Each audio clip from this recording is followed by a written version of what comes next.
Je vous propose, puisque tous sont d'accord pour sortir de l'Union Européenne, qu'on se débarrasse du drapeau de Van der Leyen. Frexit, Frexit, Frexit, Frexit, Frexit, Frexit, Frexit. Liberté, liberté, liberté, liberté, liberté. Souveraineté, souveraineté, souveraineté, souveraineté. Je me suis dit c'était quand même un beau symbole parce que Jeanne d'Arc, qu'est-ce qu'elle faisait il y a 6 siècles? Elle boutait les Anglais hors de France. On veut se situer dans la tradition de Jeanne d'Arc et on veut bouter l'Union européenne hors de France. Et un des éléments majeurs de cette crise et de cette lutte paysanne et de cette révolution paysanne, entre guillemets, eh bien, c'est aussi que les Français ont commencé à entendre parler beaucoup plus des accords commerciaux internationaux. Les gens commencent à prendre conscience de plus en plus qu'un des mots fondamentaux, c'est bien effectivement l'Union européenne et notre appartenance à l'Union européenne. Et donc, ce sont des idées qui font leur chemin pardon, depuis 2017 avec les lois El Khomri sur le travail, loi Macron sur le travail, les gilets jaunes, les retraites, et ensuite la crise et les manifestations paysannes et les blocages paysans. Ça fait 6 ans, c'est la 7e année. 7 ans que Macron est au pouvoir. L'Union européenne est une institution simple. Elle se déroule à 27 et à la fin, c'est l'Allemagne qui gagne et la France qui perd. Certains proposent alors de désobéir aux traités européens. Leur idée est plus vieille que l'auteur de ces lignes. Déjà, en décembre 1997, la Cour de justice de l'Union européenne condamnait la France, non pas pour avoir pris une loi contraire aux traités européens, mais pour ne pas avoir pris toutes les mesures nécessaires afin que les actions de particuliers n'entravent pas la libre circulation des fruits et légumes au sein de l'Union européenne. Citation. En effet, des agriculteurs désespérés bloquaient des camions de fraises espagnoles à la frontière. C'est car l'Union européenne est la grande responsable de cette situation que nous disons aux agriculteurs qui peuvent compter sur nous pour le défendre, et à 94% des Français, que bien que certains n'en aient pas conscience, ils sont au moins en partie eurosceptiques. Merci à tous. Nos agriculteurs, depuis que nous sommes dans l'Union européenne, ils ont entamé une longue descente vers l'enfer. Avant, nous étions une grande puissance agricole qui arrivait à nourrir tous ses enfants, qui arrivait à exporter. Et maintenant, depuis que nous sommes dans l'Union européenne et surtout les dernières décennies, eh bien en fait, on est obligé d'importer la moitié de tout ce que nous consommons. Pour un pays comme la France, qui était une grande puissance, comment se fait-il qu'on accepte que nos agriculteurs soient dans la misère?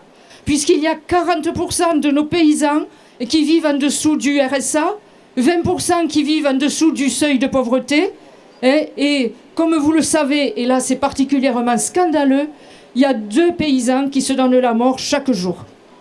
Il y a 27 exploitations agricoles qui mettent la clé sous la porte chaque jour. Pour la première fois, on a réalisé une première cagnotte décentralisée, incensurable et intraçable.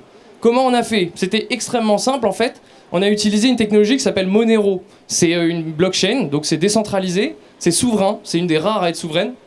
C'est issu de Bitcoin, si vous connaissez Bitcoin. Florian en a déjà parlé de toute façon dans des vidéos.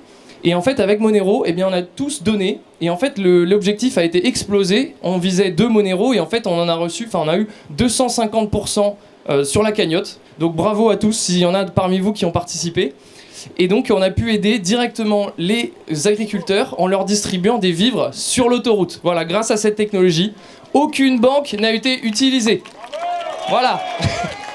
Que l'Union européenne soit la cause première des maux multiples dont souffrent nos paysans, cela s'est trouvé mis en lumière, s'il en fallait une preuve, par la visite, à dire vrai, piteuse de Macron à Bruxelles, allant quémander auprès des instances européistes quelques marges de négociation avec les syndicats agricoles.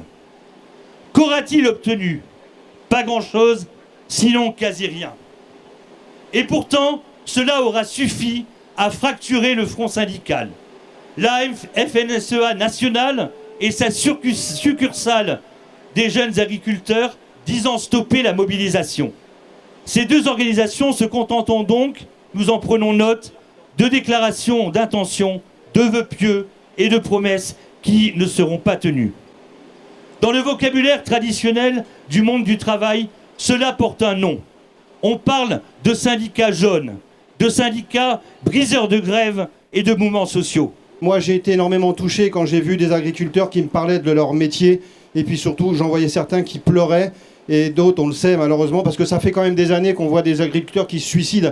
Donc je dis, est-ce que c'est normal que dans un pays comme la France, où on a quand même tous besoin de nos agriculteurs, parce que pourquoi je suis là aujourd'hui? Parce que comme vous, si je veux me nourrir tout simplement, c'est grâce aux agriculteurs. Vous savez, mon combat, c'est aussi pour la santé avec les effets secondaires. Donc, et je le dis souvent, tout est lié. Tout est lié parce qu'aujourd'hui, en fait, les décisions se prennent au niveau de l'Europe. Et par exemple, quand je vois cette grande dame derrière, là, je me dis que l'homme qui un jour a décidé de construire ça, aujourd'hui on lui dirait « Non, non, vous pouvez pas, c'est pas aux normes ». Voilà. Alors moi, je voudrais retrouver une France qui n'est pas aux normes, mais juste une France qui est française. Vous le savez, depuis des années, la politique agricole a été transférée au niveau de l'Union européenne. Quels sont les problèmes de nos agriculteurs? Il y en a plusieurs. Alors il y en a un qui est national, c'est la surtransposition. Mais fondamentalement, le gros problème de nos agriculteurs, ça va être des problèmes européens. Je pense bien sûr aux normes délirantes de l'Union européenne qui sont imposées à nos agriculteurs, et je pense à tous les traités de libre-échange qui sont signés par l'Union européenne chaque année. Dernièrement encore, alors que la Macronie explique que oui, maintenant les traités de libre-échange c'est un problème, les députés macronistes au Parlement européen votaient pour les accords de libre-échange avec la Nouvelle-Zélande, avec le Kenya, avec le Chili et demain, bien qu'ils le démentent, avec le Mercosur. Brexit! Brexit! Brexit! Jour après jour, les agriculteurs de notre pays, en plus de la disparition progressive de leur profession depuis maintenant 200 ans, et en tête qu'en 1850, il y a donc 170 ans maintenant, un peu plus, les agriculteurs représentaient 2/3 de la population active en France. C'était 50% en 1900, 20% en 1950 et c'est 2% aujourd'hui. La disparition de la paysannerie du monde occidental est probablement un des plus grands drames que notre civilisation ait connu, parce que la paysannerie, au fond, et c'est bien ce qui gêne nos dirigeants aujourd'hui, qu'ils soient européens ou français, la paysannerie, c'est l'exemple type de ce que la Startup Nation n'est pas. Moi, je suis venu ici parce que je savais que j'allais rencontrer Sébastien, qui était, que vous l'avez certainement vu aussi sur tous les TikTok et tout, et on l'a même vu sur les plateaux télé. C'est une personne qui est comme moi, on pense exactement la même chose, donc il faut absolument que j'aille rencontrer ce monsieur. Comme j'avais même pas moyen de communiquer, je suis venu ici et ça me fait très plaisir aussi de vous rencontrer. Et c'est génial. Bravo. Vous faire part de ce qu'on subit tous les jours. Et j'ai reçu tout simplement un email il y a 8 jours de ma coopérative qui me dit comme ça, je vais vous lire le texte.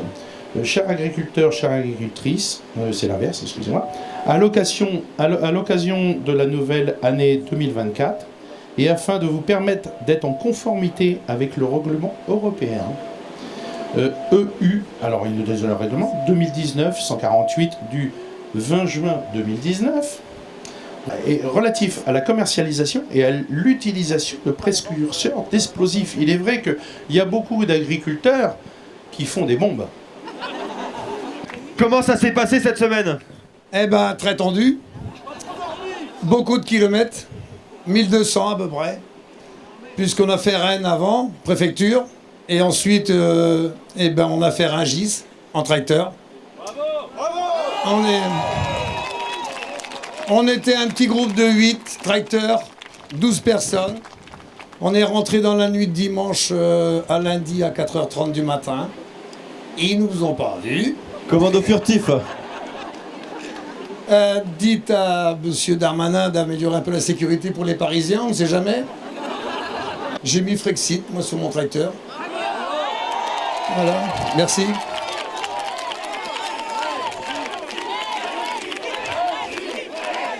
Il faut le Frexit, sûrement.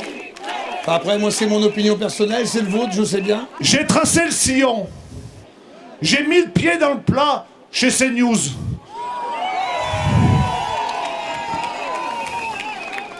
J'ai vu leur figure se décomposer.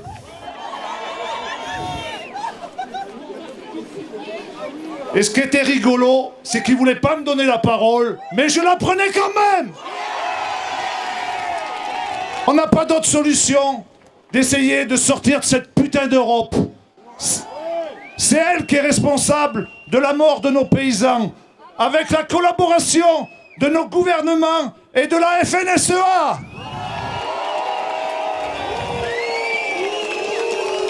Le combat n'est pas fini, à la fin nous gagnerons. Et nous allons clôturer maintenant par le discours de Florent Philippot. Je reviens. Bonsoir à tous. Vous êtes chauds? Bravo à nos paysans résistants. Et évidemment, applaudissements particuliers pour les 91 qui ont été honteusement mis en garde à vue à Rungis. Darmanin avait sorti les blindés et même les centaures qu'il n'avait pas sortis face aux émeutiers. Quelle honte! On a mis des mois à parler de cette colère agricole, de cette révolte paysanne. Les médias voulaient pas en parler, les politiques s'y intéressaient pas, et d'un coup ça a explosé. Les Français ont exprimé, depuis le début, un soutien massif qui ne s'est jamais démenti. Car l'agriculture, c'est la vie. L'agriculture française, c'est la France. C'est notre passé, c'est notre présent et c'est notre futur. C'est la culture de nos terres, c'est l'élevage de nos bêtes. Ce sont ces paysages français façonnés depuis des millénaires par l'ingéniosité des hommes, leurs mains, leur labeur, leur travail. Ce sont des traditions, des savoirs, des savoir-faire. Et Claude, Sébastien, Alexandre avait raison. Dans toutes les familles françaises, il y a un parent, un grand-parent, un arrière-grand-parent paysan. Ça fait partie de l'âme de notre pays. Et c'est pour ça que cette révolte touche les Français au cœur. Et c'est pour ça qu'elle exprime l'âme de la résistance de France. Ce sont nos communes, nos villages, nos clochers, nos champs, nos haies, nos vignes, notre gastronomie, nos vins. C'est la vie, c'est la France. Alors, cette colère paysanne a pris, pour toutes ces raisons, nos compatriotes aux tripes. Est-elle terminée? Non! Attal et Macron ont jeté 3 miettes de pain à la tête des paysans. Ils ont parlé de simplification des normes. Alors moi, j'ai repris les articles de presse. Monsieur Raffarin, Premier ministre en 2005, il y a 19 ans, promettait la simplification des normes aux agriculteurs. Puis Sarkozy, président de la République en 2012. Puis un certain Macron en 2018 dans un discours sur l'agriculture. La réalité, c'est que ces gens-là n'en ont rien à faire de nos paysans qui crèvent, de ce suicide chaque jour dans notre pays. 26 exploitations agricoles mettent la clé sous la porte chaque jour dans notre pays et ils s'en fichent. La réalité, c'est que tous ces problèmes, en réalité, sont gérés et créés par l'Union européenne. D'ailleurs, on en parlait à l'instant, Les paysans ne s'y trompent pas. L'autre jour, 1000 tracteurs belges sont venus envahir Bruxelles et ils ne se sont pas trompés de cible. Ils sont allés envahir, bloquer les institutions européennes, le Parlement européen des corrompus et la Commission européenne d'Ursula von der Leyen.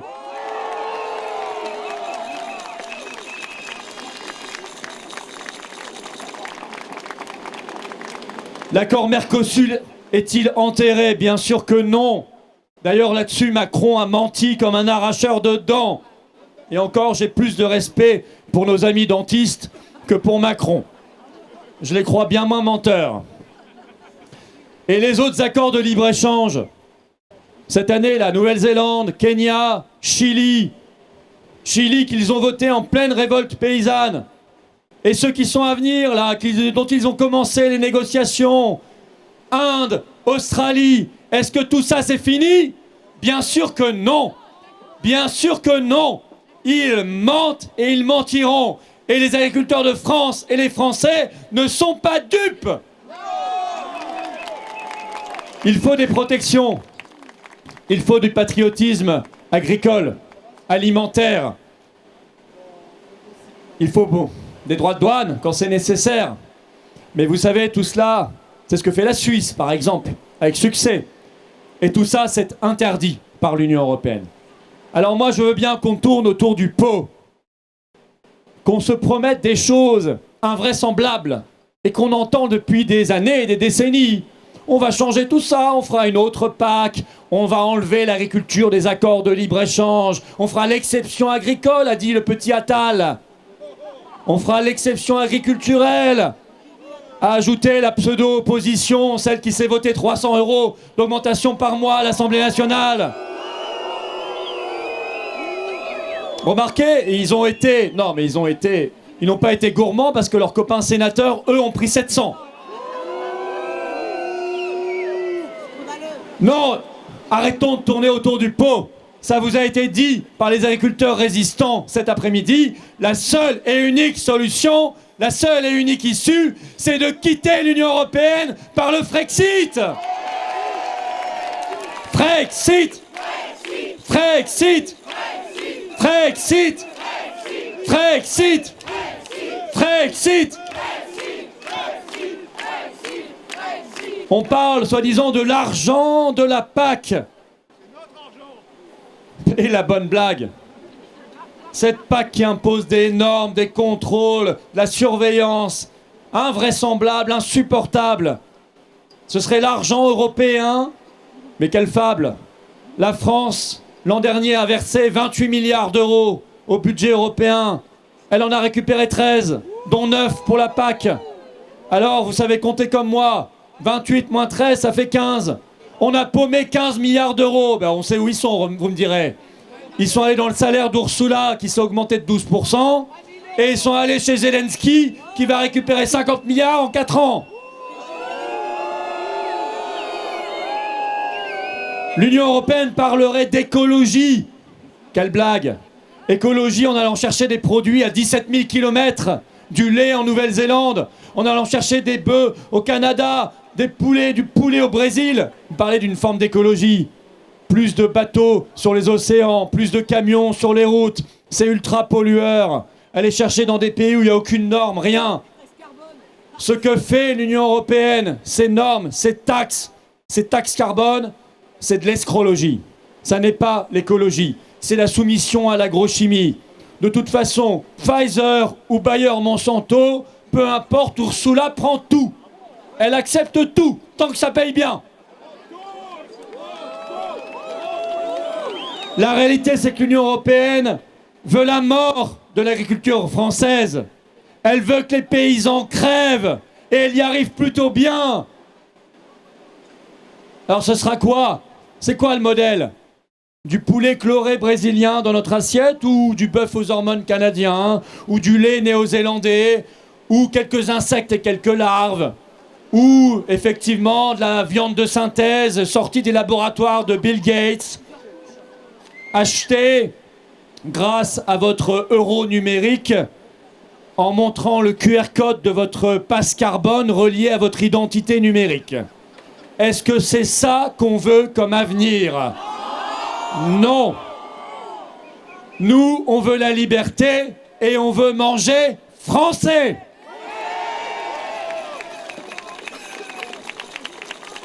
On veut connaître la provenance. Et évidemment, dès maintenant, on doit tout faire. Quand on fait des achats, il y a 2 actes de résistance possibles d'ores et déjà. 1, on essaie d'acheter français. 2, on paye avec de l'argent liquide. Les paysans veulent juste vivre de leur boulot. C'est quand même pas compliqué à comprendre. Ils le disent, ils le crient, et ils vont le crier, je crois, de plus en plus fort. Pouvoir, évidemment, transmettre et rester propriétaire. Parce que ça, c'est un drame en silence. On leur pique leurs biens. Compte de la dette des grandes multinationales, celle de M. Rousseau. Vous me direz, on est gâté avec les Rousseau en France, hein, entre Sandrine, Aurélien et celui-là, là, Arnaud. Dès qu'il y a un Rousseau en France, en politique ou dans le syndicalisme, il faut fuir très loin. Hein. En tout cas, on leur pique leurs maisons, leurs biens et leurs terres. Et ça, c'est une catastrophe, mais ça fera plaisir à M. Schwab, qui a dit « Vous ne posséderez plus rien et vous serez très heureux ». Non, on ne sera pas très heureux. On n'en veut pas.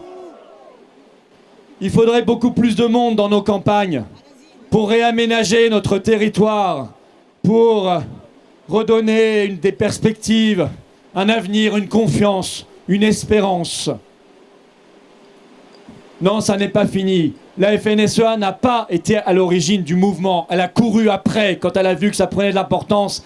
Et donc, elle ne sera pas à l'origine de la fin du mouvement. Au contraire, la FNSEA, dans cet épisode, va laisser des plumes. Elle a été démasquée. On a vu l'escroquerie.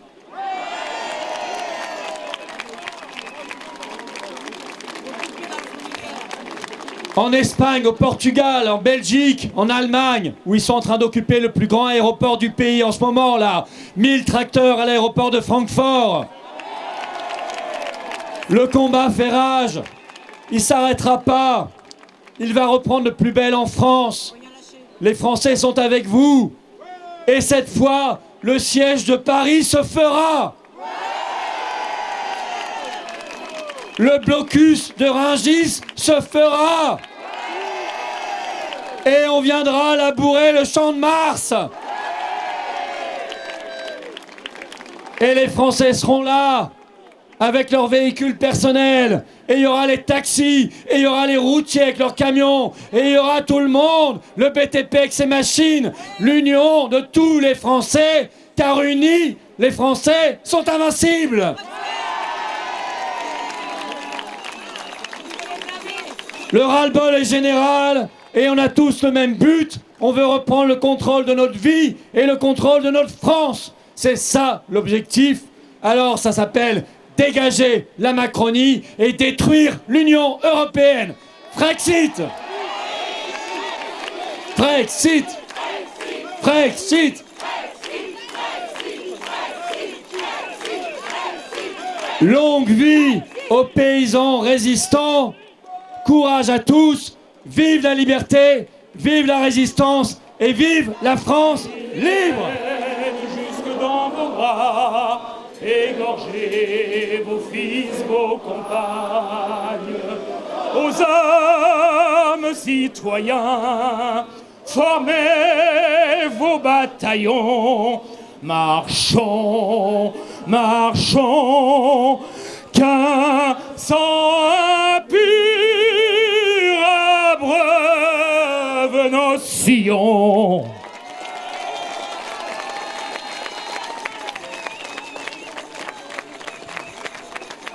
Un grand merci à tous d'être venus. Et une nouvelle fois, on peut applaudir. Et surtout, on peut encourager les agriculteurs en lutte pour qu'ils continuent jusqu'à la victoire. Bravo à Sébastien Béraud, à Claude qui a bloqué Rungis, à Alexandre qui n'était même pas prévu, qui était dans le public, agriculteur, frexiteur qui est venu. Je lui dis prenez le micro, venez parler. Il a été brillant. Et puis tous les intervenants qui ont été formidables, et également des alliés politiques, Jean-Frédéric Poisson, Charles-Henri Gallois, donc via La Voix du Peuple, Génération Frexit, et tant d'interventions, y compris, vous avez vu, sur les cagnottes Bitcoin, pour qu'elles puissent pas être stoppées par l'État, comme le Trudeau l'avait fait contre les cagnottes Convoi de la Liberté en 2022. On prépare tout, toute la résistance s'organise, bloquer le salon de l'agriculture. Faire en sorte qu'il soit annulé. Là. Il a lieu dans quelques semaines. On sent que c'est le point stratégique qui dérange le pouvoir, qui dérange aussi la FNSEA, comme bloquer Rungis et le siège de Paris les dérange beaucoup. Ça va repartir. Vous savez, il y a les braises. On sent il y a des braises, il y a le feu couve. Et c'est évident, et quand on voit ce qui se passe, le blocage de Rome en ce moment, au moment même où on parlait, il y avait le blocage de Bruxelles, il se passe des choses extraordinaires aussi en Belgique, Pays-Bas, Allemagne, Espagne, Italie, évidemment, Portugal, évidemment que et d'ailleurs il y a des blocages ici et là en France qui repartent, y compris parfois avec des routiers. Allez sur le fond des sujets, ce qu'on a fait toute l'après-midi, l'Union européenne, le libre-échange, le Frexit, le patriotisme agricole, alimentaire, le protectionnisme, la bonne qualité, les circuits courts, même la protection animale, tout ça, ce sont des sujets qui ont été abordés. Nos libertés, notre capacité de nous organiser, d'organiser la résistance concrètement, de faire des choses, pas simplement parler, faire. Voilà, partagez cette vidéo, abonnez-vous à cette chaîne YouTube, petit clic sur s'abonner en dessous, c'est un petit clic, c'est gratuit, c'est fait, ou réabonnez-vous si vous avez été désabonné par YouTube. C'est un clic, c'est gratuit, c'est énorme, l'efficacité, l'impact d'un abonnement à la chaîne. Ça permet que les vidéos soient mieux recommandées par YouTube et qu'elles se diffusent et qu'elles touchent des gens qui ne nous connaissent pas encore. Et puis, vous le savez, on se retrouve le 29 février, réunion publique à Agen. Inscription sous la vidéo en description. Ça va être Agen, un des cœurs, un des foyers de la révolte paysanne. Donc, venez très très nombreux, c'est ouvert aux adhérents et non-adhérents, à tout le monde. Inscrivez-vous simplement, ça nous aide pour organiser, même si l'inscription n'est pas totalement obligatoire. Et samedi 24 février, rendez-vous 15h devant l'ambassade d'Australie. Soutien, libérer Assange. Patriotes y tiennent. C'est un grand combat pour nous. 4 rue Jean Rey. Soyez là. Faites venir du monde, c'est ouvert à tous également. Je vous attends, patriotes. Je vous attends, j'ai besoin de vous. Voilà, adhérez, réadhérez, faites un don de soutien au mouvement. C'est tellement précieux, c'est tellement important. On a tellement de forces oligarchiques contre nous, on est tellement dans la résistance. Vous le voyez, on fait tellement alors que d'autres ne prennent pas leurs responsabilités. Pourquoi on est le seul mouvement politique qui a fait cette mobilisation pour les agriculteurs, cette grosse réunion? Pourquoi leur donner la parole? Pourquoi? Parce qu'on c'est dans notre ADN. Mais on invite tout le monde. Aidez-nous à continuer à pouvoir le faire. Parce qu'on a toutes les forces contre nous, on n'a pas les copains du système, les millions, les banques, les médias. Mais on a la force du cœur, le rassemblement et l'action. Adhérez, c'est le premier lien sous la vidéo en description. J'ai besoin de vous. Ce lien est également en commentaire épinglé, une petite fiche sur l'écran maintenant et dans quelques secondes un lien sur l'écran. Faire un don de soutien au mouvement, c'est le deuxième lien sous la vidéo en description. Ça aide à faire plus d'actions. Tout ça, ça fait baisser concrètement vos impôts puisque c'est défiscalisé aux 2/3 pour vous. Vous mettez 100 €, ça enlève 67 € d'impôts, etc. Bravo aux donateurs, aux réadhérents, bienvenue aux nouveaux adhérents patriotes. Vive la France.